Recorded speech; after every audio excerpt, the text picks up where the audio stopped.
In today's video, this is going to be the start of a two-part video series where I'm telling you how to play the Kingdoms TCG. In today's specific video, I'm going to be going over how to set up the game and the first couple phases in the game.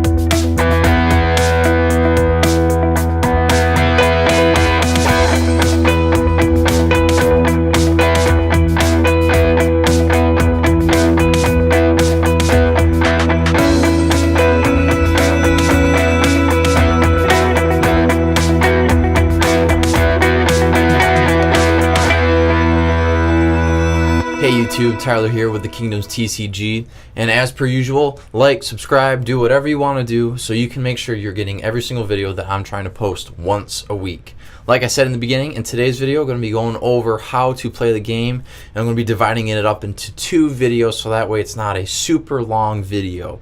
So with that, I'm going to be flipping the camera around, so we're going to be looking down at the game mat, and we'll be showing you guys how to set up the game, and we'll take it from there. Alright, so here's the top-down version. This is a Furbish Flag game mat, in case you guys are curious, and this will be eventually available on the Game Crafter. I'll just put that little plug in right there. So first thing that I'm going to go over is the game zones that you can use in the game. The way this game works is there are zones that you have to use. So I have a couple cards that I've set aside that I'll show you. So first of all, you have your fortress, which is your deck. That's the term for that. And I simply just will place that in the bottom right of the playmat. So it goes about right there. Okay, nextly, you have your three sacreds. Now, just for demonstration purposes, I'm having them all faced up, but when you play the game, that's not the case. But your sacreds go right next to your fortress, and again, you have 3 sacreds per game, so that's why you only have 3. And then the tokens, which are the cards that give you the Magicka bonus, if you remember from last week's video, go to the left of your sacred, and you can only play a max of 2 tokens per game. To the right side, you'll notice that we have a little bit of space. What goes right here is your graveyard cards. So any cards that go to the graveyard through battle or card effect, those go right here. And then there is a thing called the Forgotten. This is very similar to the Exiled thing in Magic the Gathering, and I believe it's Exile as well in Yu-Gi-Oh, but I forget the actual term. And then on this top row, you have a slot for your battle cards and legends, and you have 5 slots total that you can fill up for your battle cards. Something I wavered between was should there be 5 or 6 battle card slots, and 5 seems to be the perfect amount. Any more would be a little bit too much, and hardly ever are people able to fill the full 5. I mean, it can happen. It's not impossible, but just because there's so much combat and stuff, it's not as easy. But it's certainly easier than Yu-Gi-Oh, I would say. And then lastly, which is something that I'll be going into detail maybe in later videos, you have 2 slots for secret spells.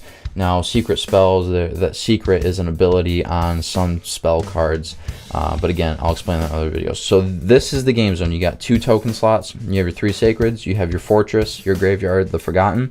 You have 5 slots where you can play battle cards and legends, and then you have 2 slots where you can play secret spells. So with that, I'm going to clear the mat, and I'm going to show you guys how to set up the game. Okay, so in your starter deck that you will be eventually able to buy, which again, using the Furbish one, that's the only one that I have right now, but in future videos, I'll have the other 2 starter decks as well. You will have a couple things. You'll have the rule book, which I have to the side, and you will have 2 cards that helps you keep track of your sacred health as well as how much Magicka you have to spend per turn. So for right now, I'll set these to the side. We don't need the game mat anymore. And then what you will do is, in the Game of Kingdoms, you technically have 2 decks. You have your Fortress, which can be 40 to 60 cards, which I have right here. And we're going to set that to the side for right now. And so when you go to set up the game, your main priority is taking your Sacred deck, which has 5 cards. They're all unique to each other. You can't have copies of a Sacred. And the way you set up a game is you first start with your Sacred cards, and you choose which Sacred you want to place in a specific phase. So just for purposes, I'll use the Mystic Rune, which is a card I've showed you guys before. And just because this has a tremendous amount of health, every now and then I like to make this card maybe my third card if I'm specifically playing with Furbish. So to set up the game, what you do is you choose the sacred card that you want to play with, or that you want to choose, and you put it face down in the sacred slot that you want it. So in this case, I'm putting it in phase 3. What you then do is you give your cards to your opponent face down, and they randomly choose your 2 other sacreds and put them in. And just because I'm by myself right now, I'm just going to put random 2 face down. And so you as a player, you do not know what sacreds they ended up laying down, and nor does your opponent. And the reason why that's the case is just kind of fitting with the idea of the game in which kingdoms are fighting each other.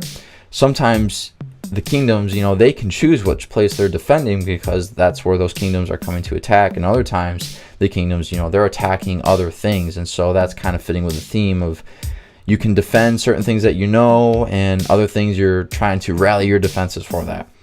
Now, what I have found to be useful is with the 2 sacred cards that you are not able to use in the game, and you are not allowed to look at these, is you can use these face down to kind of use as trackers on these cards that help you keep track of your sacred health and your magicka as well.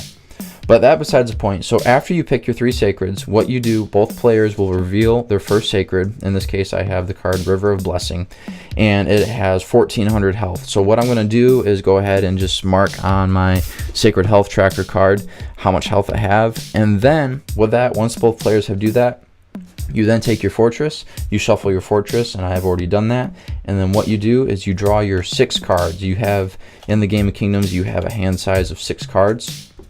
And what both players can do at this moment is they can look at their 6 cards, and they are allowed to mulligan any cards in their hand. Each player is only allowed 1 mulligan per at the start of the game. And the way a mulligan works is they take any cards that they don't want. So for example, this is a phase 3 battle card right here, Abandoned Army, and so I won't be able to play it till I get till phase 3. So what I could do is essentially set this card to the side, and then what both players do is after they set the cards aside, they draw however many they replaced or however many they took out, and then they shuffle the cards that they set aside back into their fortress. But just for this video purpose, I'm going to keep this hand that I have because I have 2 Sacred Phase 1 cards, and so I should be good with that.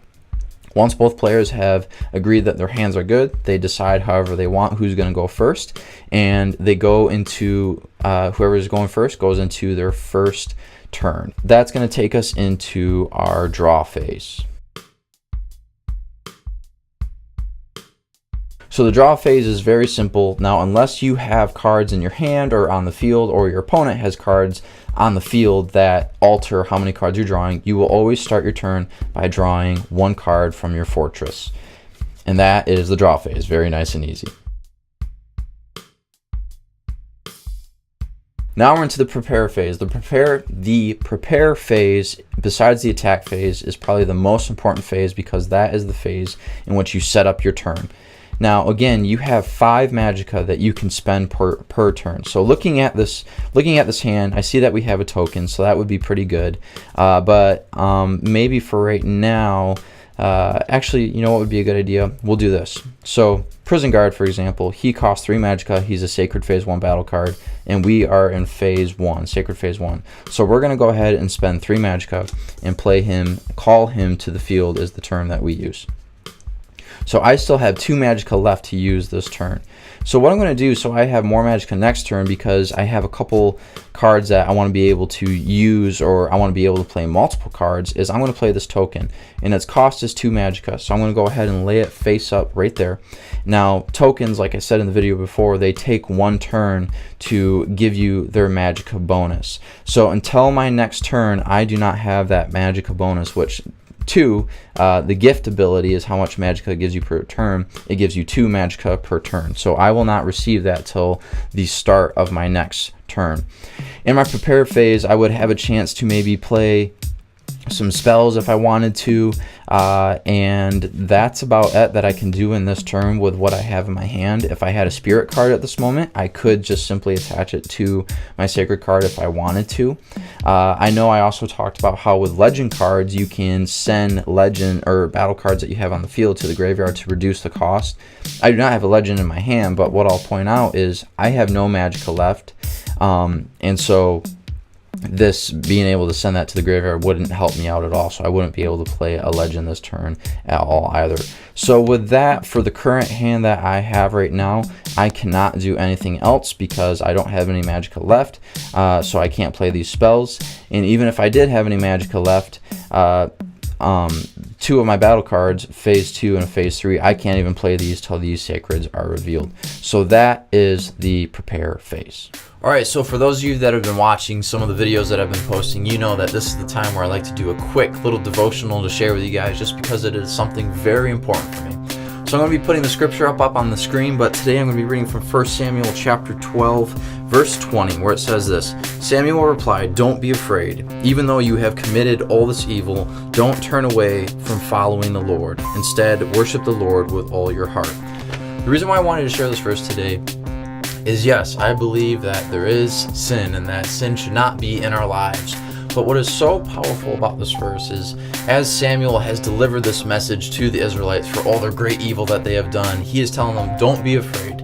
Rather, instead of being all melancholy, as I like to say, or melancholy, or depressed, or condemned because of your sin, let's stop now, let's turn around, and let's start pursuing God like you're supposed to do. So I don't know about you. Maybe you have something that you've been struggling with for a super long time, and you just find yourself constantly depressed and saying, God, I'm trying to get over this, I can't get over this, how can you possibly love me? And the same thing that Samuel is saying here, I feel like he would say to you today. And as a matter of fact, I'm saying to you today and to myself, just stop now and keep trying to stop, but regardless, just keep trying to pursue God. Don't stop trying to fall forward. At least if you're going to do anything, if you're going to go forward at all, or if you're going to fall at all, if you're going to keep messing up, at least keep falling forward. Keep making forward progress. Do not stop worshiping the Lord, no matter what the cost. I want to thank you guys for watching this video. Stay tuned for next week's video where I'm going to be wrapping up this 2-part series telling you how to play the Kingdoms TCG. I'm going to be wrapping up the phases of the game and also explaining any other minute details in the game so you know how to play. With that, thanks for watching.